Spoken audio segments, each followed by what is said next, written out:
let me address the First Amendment issue, and then I'll address the Sixth Amendment issue, and then we'll move on.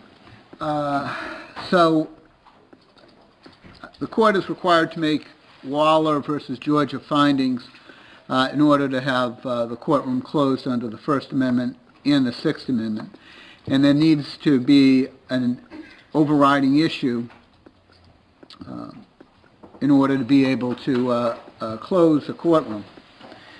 Here, the court credits the testimony of Dr. Nancy Hebben out of voir dire. Dr. Hebben testified that, quote, "You should not be able to get these tests off the internet unless somebody has illegally put them up there."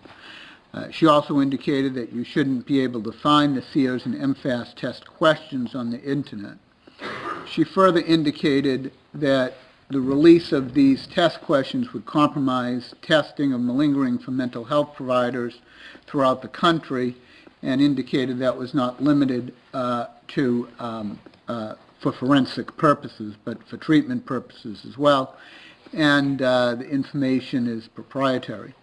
The closing would be no broader than is necessary to protect the interests of mental health providers and people receiving mental health treatment and the forensic use as well.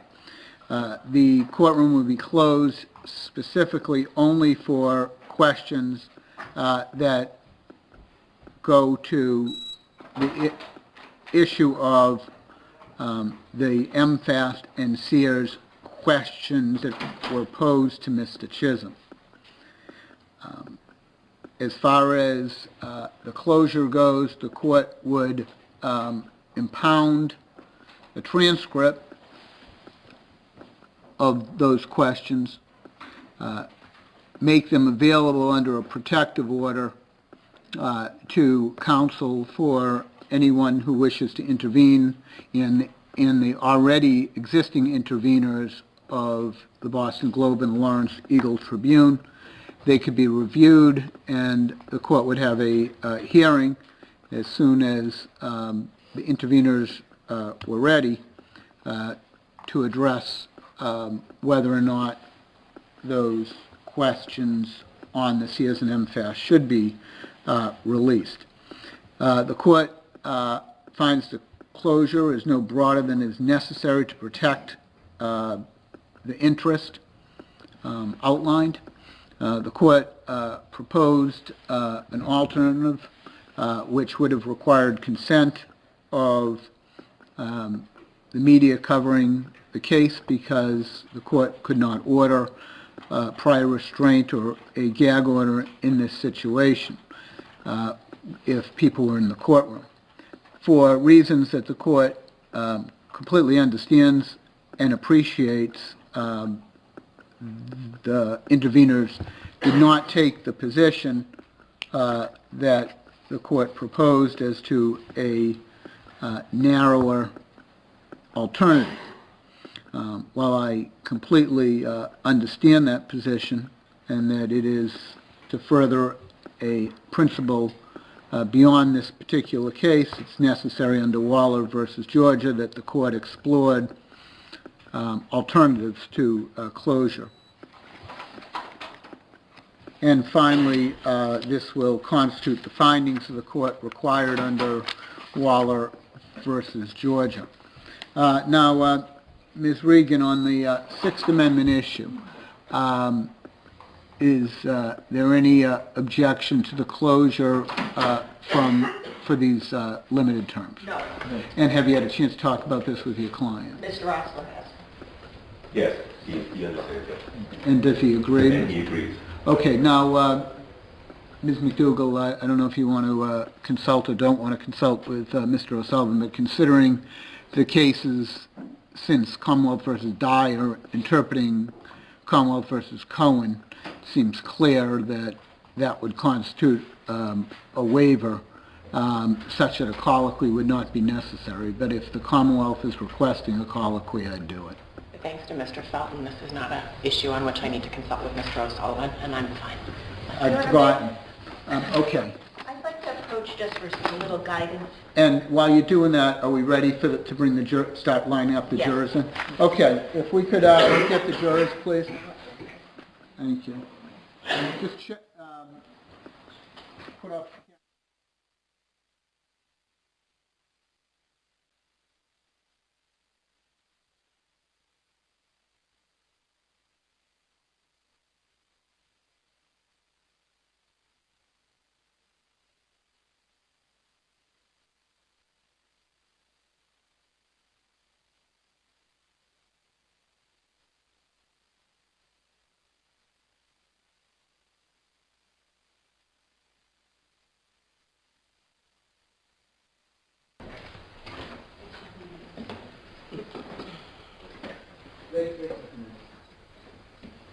So, Ms. Regan, I'm going to explain to the jury so they understand what's going on.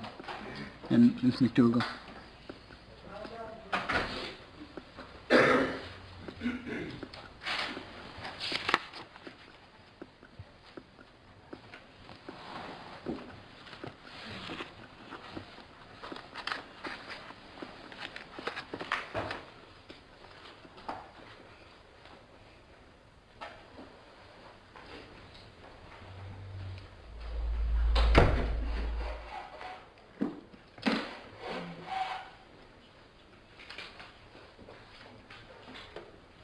Why don't we talk about scheduling while we're waiting for them to come in, and I'll just start mid-sentence if they are coming in. All right.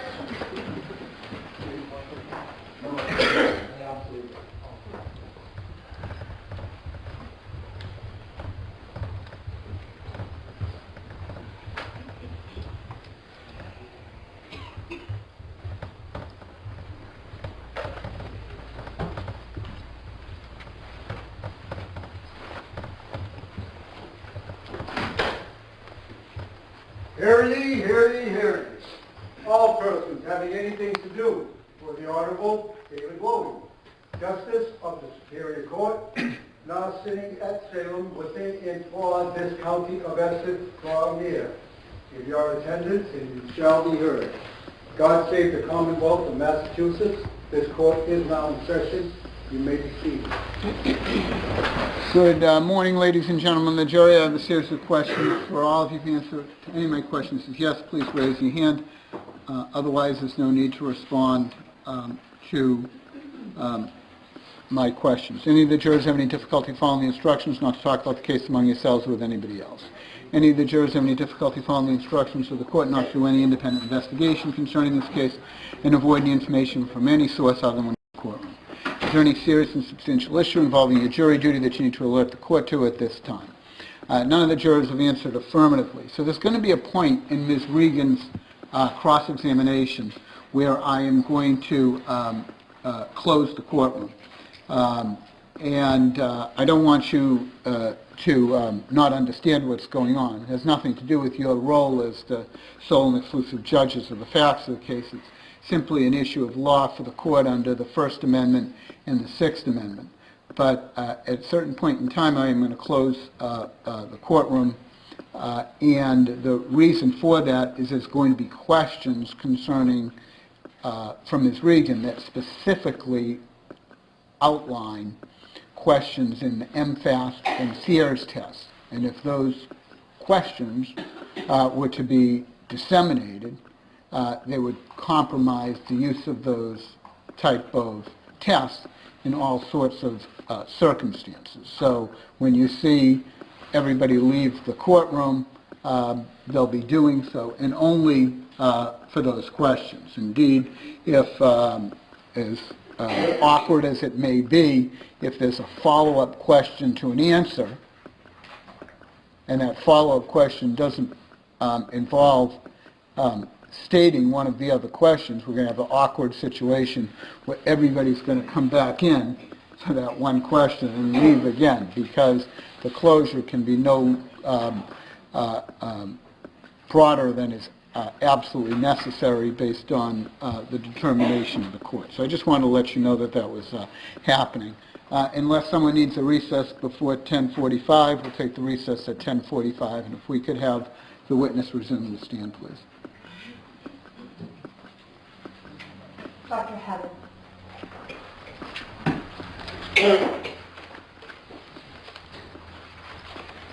And I know it goes without saying, but when the courtroom's closed, there may not be any audio of what's going on during the closure other than by Ms. Canty as the court stenographer and court reporter for this session. Come right up there.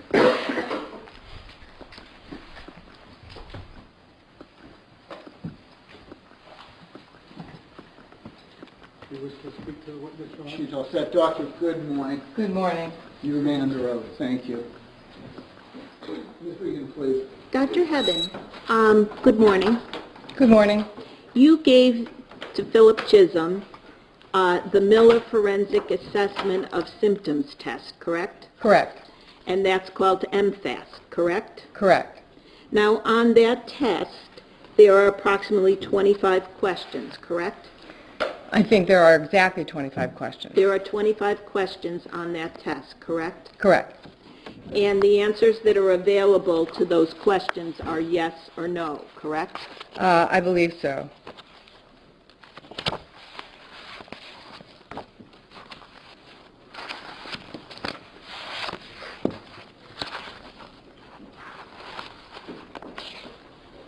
True or false? Oh.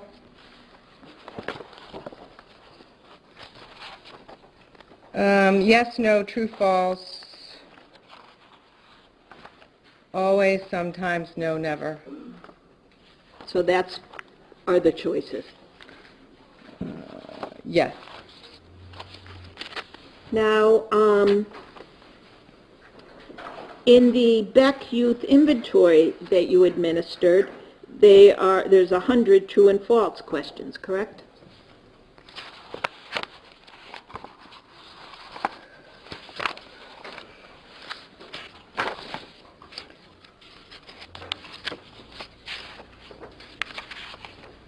There are 100 never, sometimes, often, always questions.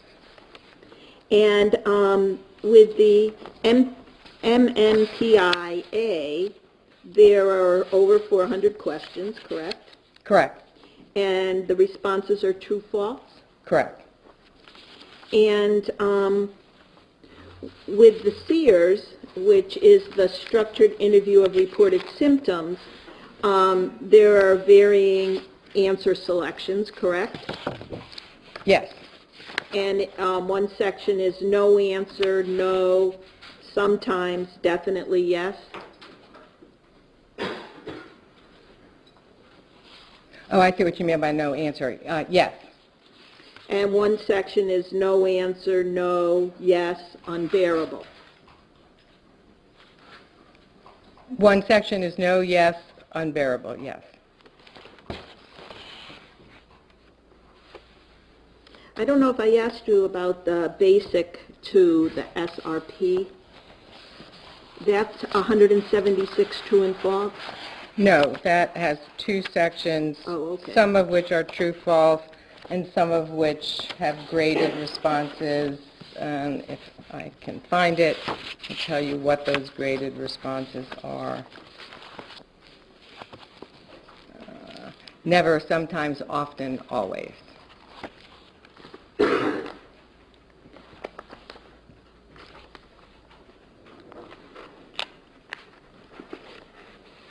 Now, I've already asked you this, but you administered the Miller Forensic Assessment Symptom Test to Philip Chism, is that correct? I did. And there's a manual for that test? There is. And you're acquainted with the manual? I am. And the manual has a section that reads, appropriate populations and test limits, correct? Well, I don't have the manual memorized, but that sounds like a section you would see in the manual. May I approach? Sure. And while you're approaching the witness, I'll just ask Ms. McDougall, are you still making the same request as to the court discussing the issue of an order with the doctor? The issue you raised yesterday? Yes, Your Honor. Okay. In abundance of caution. Okay. I'll do that when the court before the courtroom is closed.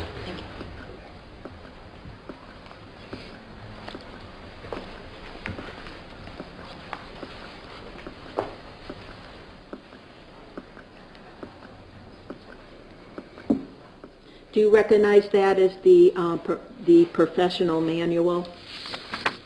I recognize it as a portion of the manual. And in fact, the manual has a section, appropriate populations and test limitations, correct? It does. And in that portion of the manual, it says, the MFAS is intended for use with adults age 18 and or older, correct? 18 years or older, yes, it says that.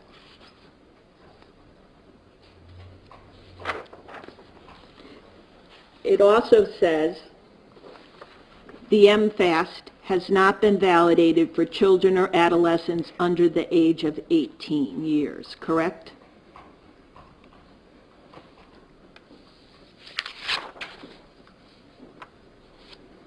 It does, yes. And continuing on, it says, although the validity of the MFAS has not been established with these groups, researchers have found that malingering instruments such as the Sears are capable of identifying malingering in adults. Because of its similarity to the Sears, it's very possible that the MFAS is a valid indicator of malingering in adolescents.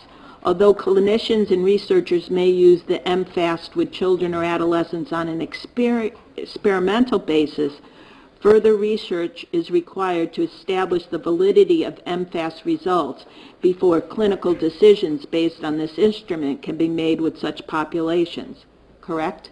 Well, actually, you read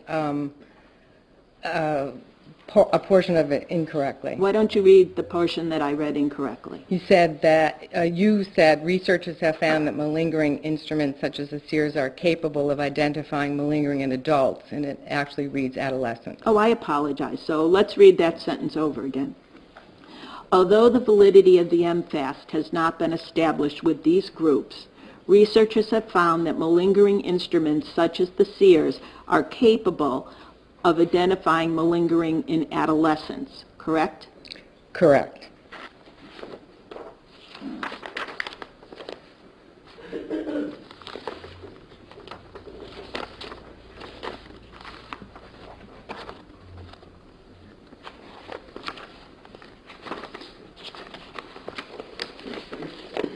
Your Honor, at this time, my questions will be about the content of a test. All right. At this point in time, the court is going to close the courtroom only for the questions. And before anybody leaves, there's anything I can say that doesn't require the courtroom to be closed, it won't be closed for. Ms. Regan, to the extent that you're going to ask a question in this series, as awkward as it is, that doesn't reference back, I'm going to have to do the back and forth of having people come back in. And Dr. Heaven, I recognize the proprietary and ethical issues that were proffered by the to the court, and so I'm ordering you to answer these questions. Okay, you're ready now, Ms. Regan? Yes. Okay, the courtroom will be temporarily closed for just these questions.